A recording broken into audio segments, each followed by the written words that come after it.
my friends and fellow VEDSies.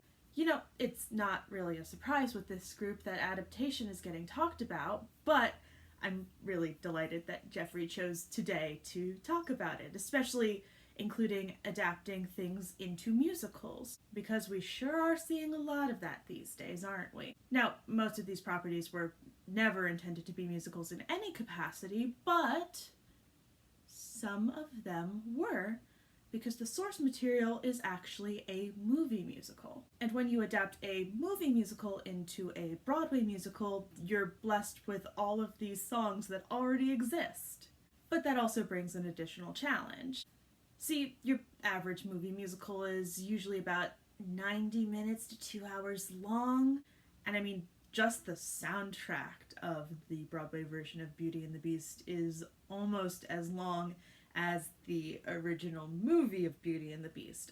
Obviously, additions are being made in the adaptation process, and while some of that comes from new scenes and new dialogue, a lot of it is new music. When you're adapting a movie musical, you have to not only make sense and be good, but also fit in with the original music. And as the main people making these musicals, Disney has become experts at figuring out how to pad their adaptations and create additions that appeal both to the theater audiences and still fit within the spirit of the original movie. So I thought it'd be nice to take a moment to appreciate some of the best songs added to Disney musicals. Starting off with She's in Love from The Little Mermaid.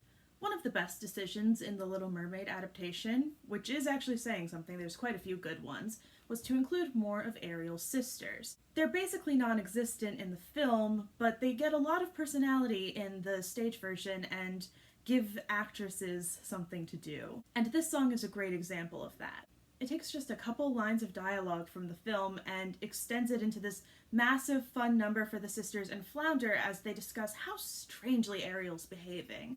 It gives your supporting cast something to do, it isn't obtrusive to the plot, and the song itself is just really, really fun. Home from Beauty and the Beast. While Home isn't my favorite of the songs added to the Beauty and the Beast stage show, I have to acknowledge that it works really, really well. For one thing, it really highlights Belle's strength. If anything can counter the Stockholm Syndrome arguments, it's Home. I also just appreciate that they made a distinct effort to give Belle and the Beast solos in the stage version. He doesn't get a single solo in the movie, and she only gets Belle reprise. Here they get to do a lot more of the singing, which is really nice. But what I appreciate the most about Home is that it sounds like the lyrics were written by Howard Ashman. They weren't, he'd been dead for years at this point, but it sounds like it could have been written by him.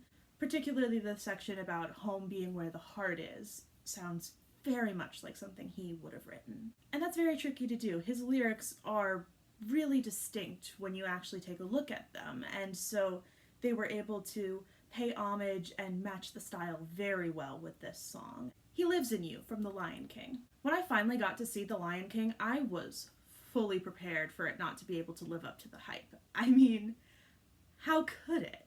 But it did not disappoint at all. The show was absolutely gorgeous and a fascinating adaptation, but of all the additions, nothing gave me chills like He Lives in You.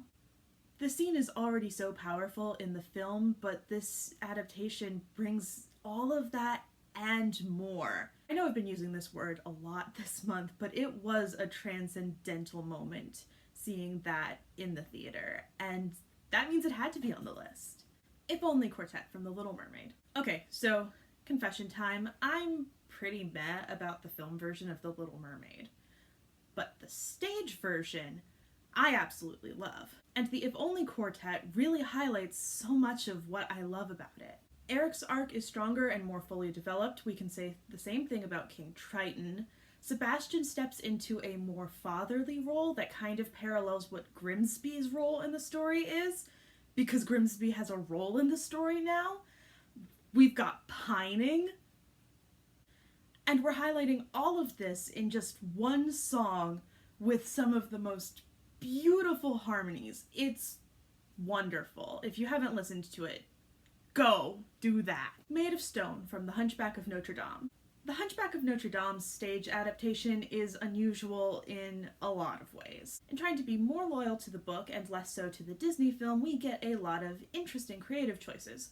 some of which work, some of which don't. However, the choice to replace the comic relief gargoyles with these stoned saints and letting them be more serious, dramatic characters is one of the most obviously successful. And that success is made most evident in this tragic number, Made of Stone. The entire soundtrack is gorgeous and full of wonderful lyrics, but this song especially, in regards to the hardening of the heart and the stone imagery, is just incredible. You're right, Quasimodo, we're only made of stone. We just thought that you were made of something stronger. Sends me every single time I listen to the song. As does the high notes, which are absolutely insane. This song is a masterpiece. Monster from Frozen. Remember all those posts circa late 2013, early 2014 about Elsa and mental illness? Yeah, so I guess somebody at Disney saw all of that and decided to really go for it when they adapted Frozen to the stage. Monster does not pull its punches in terms of her understandable anxiety, depression, self-loathing, even suicidal thoughts, which is a seriously bold move considering, this is Elsa, the one that's on all of the merch and all of the everything. But boy does it work. This song is an absolute bop that brings the house down. Also, while taking one of the company's most iconic and profitable characters in recent history and giving her some incredible depth. Watch What Happens from Newsies. When I first had the idea for this list, there were a couple songs I knew I wanted to include, but at the same time, I knew I didn't know every show super well, so I made sure to compare all the soundtracks to see what had been added in the adaptation process.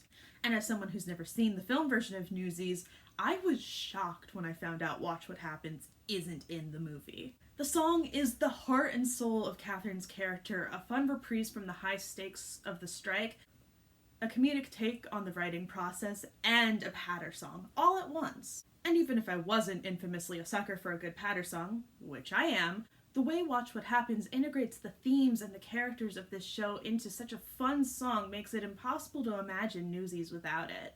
Proud of Your Boy from Aladdin.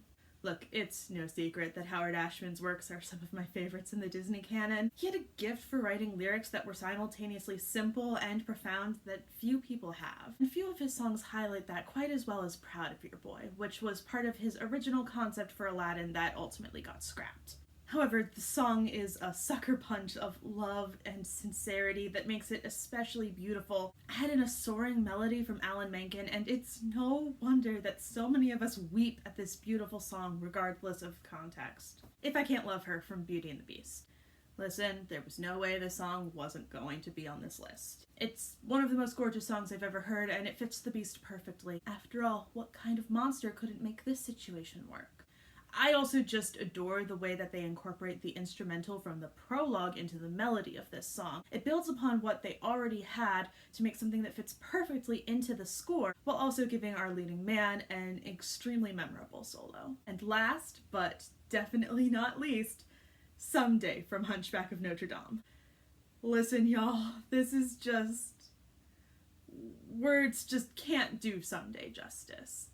It's like if somebody combined Somewhere from West Side Story with the finale of Les Mis. It's that beautiful musically and that impactful story-wise. And the version in the finale with the chorus singing it, breathtaking. I can't talk about it anymore because I genuinely might start crying. So yeah, these are some of my thoughts regarding some of the best songs added into the Broadway, or off-Broadway for Hunchback's case, adaptations of Disney musicals. These sort of adaptations aren't going away anytime soon, and I think it's important to acknowledge what works in the ones we like so we can better dissect the ones we don't. And hey, if anything, this just proves that the live-action remakes have no excuse for not producing songs of the same caliber when they adapt these stories. I'm looking at you, Beauty and the Beast 2017. I am looking at you. Alright, my friends and fellow VEDSies, I will see you tomorrow.